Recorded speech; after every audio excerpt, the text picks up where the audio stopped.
Imagine a village so feared that no one dares to go near it. A place where the trees whisper secrets, where the air feels heavy, and where those who enter never return.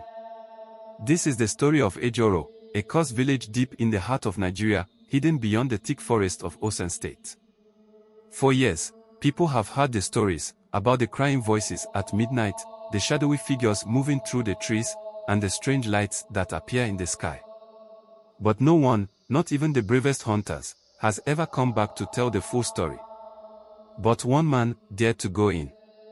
His name was Tunji, an old herbalist from a neighboring town. They said he was fearless, that he had charms stronger than any evil spirit. One day, he gathered his herbs, tied his red beads around his wrist, and whispered to himself, "If the spirits are real, let them face me." The villagers begged him not to go. Tunji, please. The last hunter who went there, they found only his footprints, but nobody. But Tunji just smiled and walked towards the dark forest that led to Aje-Oro. As he stepped in, the wind changed. The leaves stopped rustling.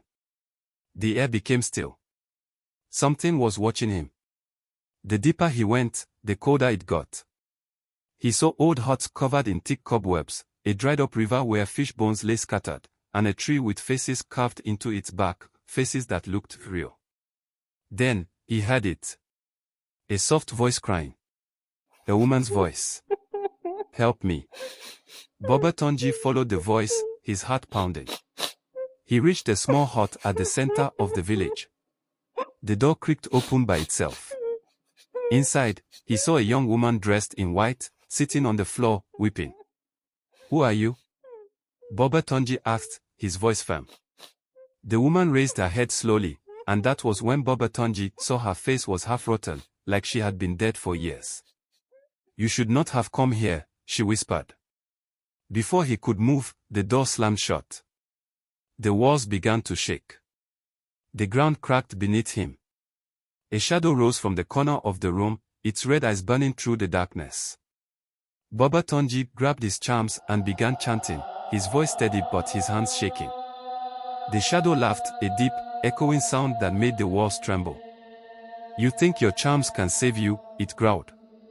And then, everything went silent. When Tunji opened his eyes, he was outside the village. The sun was rising. But something was wrong. His hair, which had been black the day before, was now completely white. His hands trembled as he walked back to his town. When the villagers saw him, they gasped. "Tunji, what happened?" He looked at them, his eyes filled with fear like they had never seen before. "Aje-Oro is not a village," he whispered. "It is a graveyard. And the spirits are waiting for the next visitor." Since that day, no one has ever dared to enter Aje-Oro again. Some say the cursed woman is still there, waiting for the next soul to join her.